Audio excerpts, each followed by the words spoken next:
सत्यम जी, राधा वल्लभ गाजियाबाद से। श्री। राधा वल्लभ श्री हरिवंश। महाराज जी, आपके चरणों में कोटि कोटि नमन।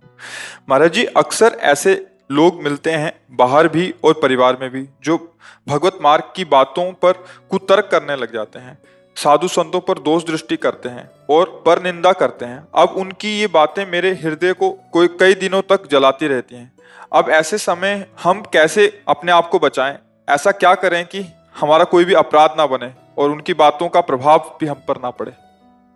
पहली बात तो ये समझिए कि जब हमारी बुद्धि बिगड़ जाती है तो फिर उसे हम पागल घोषित करते हैं समाज में।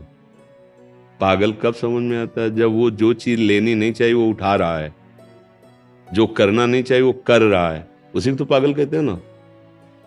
अब शास्त्रीय जब हम जो एक सिद्धांत है उससे जब नापते हैं तो जो भगवत विमुख है, जो गुरुजनों की वाणी से, गुरुवाणी से विमुख आचरण कर रहा है, सत्य वस्तु परमात्मा का नाम, उनका रूप, उनकी लीला, उनके गुण और उन्हीं के भाव में, सब में प्रभु को देखना। अब ये सत्य वस्तु से वो भ्रष्ट हो गया है। बुद्धि भोगेश्वर प्रसक्ता नाम तयापहृत चेतसाम व्यवसायत्मिका बुद्धि समादो न विधीयते। भोगों में सुख बुद्धि और ऐश्वर्य में महत्व बुद्धि। अब वो शरीराभिमानी केवल एक ही लक्ष्य रखे कि इंद्रियों से मनमानी भोग भोगने को मिले और खूब संपत्ति हो जाए जिससे भोग भोग सके आगे भी। तो बातुल भूत विवश मतवारे, ते नहीं बोले ही वचन विचारे, तिनकर कहा सुनी नहीं काना। बस ऐसे लोगों को हम भगवान से प्रार्थना करते हैं कि उन्हें सद्बुद्धि दें। हम उनका निंदा करना या विरोध करना या उपहास करना अपने हृदय से नहीं लेते। जैसे कोई रोड में चलता हुआ पागल आदमी गालियां देने लगे, थूक दे हमारे ऊपर या मारने की चेष्टा करे, तुम अपने को बचाएंगे और हटेंगे। अगर हम भिड़ गए तो चार लोग हमको क्या बोलेंगे? तुम्हारा दिमाग खराब है, जान रहे बेचारा पागल, यार क्यों ऐसी तुम उससे, वो पागल आदमी, ऐसा बोलेगे ना। बस ऐसे ही शास्त्र और साधु कह रहे हैं, जिनकी बुद्धि माया से ग्रसित होकर भ्रष्ट हो गई है, अधर्माचरण परायण है, जो नाना प्रकार के भोग वासनाओं में विचरते रहते हैं, वो गिर गए अपनी स्थिति से। उनकी बुद्धि सही निर्णय नहीं कर रही। तो हमें उनसे दूरी बनाना है, ना कि उनसे लड़ना है, उनको निंदा करनी है, उनकी अवहेलना, चाहे वो घर का हो चाहे बाहर का हो।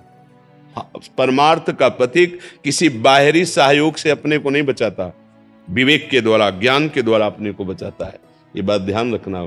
जैसे बाहरी शरीर की रक्षा के लिए शस्त्र, ऐसे आंतरिक विचारों की पवित्रता और रक्षा के लिए शास्त्र वाक्य, गुरुवाणी, उसके अनुसार हम चलेंगे ना, हमें कोई परेशानी अंदर पैदा नहीं कर सकता। वो अंदर परेशानी नहीं है तो बाहर की परेशानी कुछ नहीं बिगाड़ सकती। वो बाहर एसी रूम में बैठे हैं, वो अंदर से परेशान है, अंदर से जल रहे हैं, तो शांति नहीं है। बात समझ लीजिए। हमें भगवान ने कृपा करके सतमार्ग में चलने का अवसर दिया, तो अब जो मायाग्रसित बुद्धि है वो तो बुरा मानेगी, अगर ना मानती तो वो भी तो सतमार्ग में चलती। तो अब हमें उनकी बात नहीं सुननी।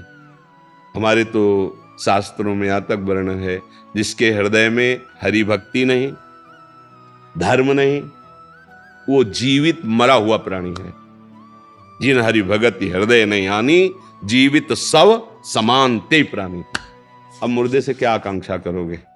समझ रहे हो ना?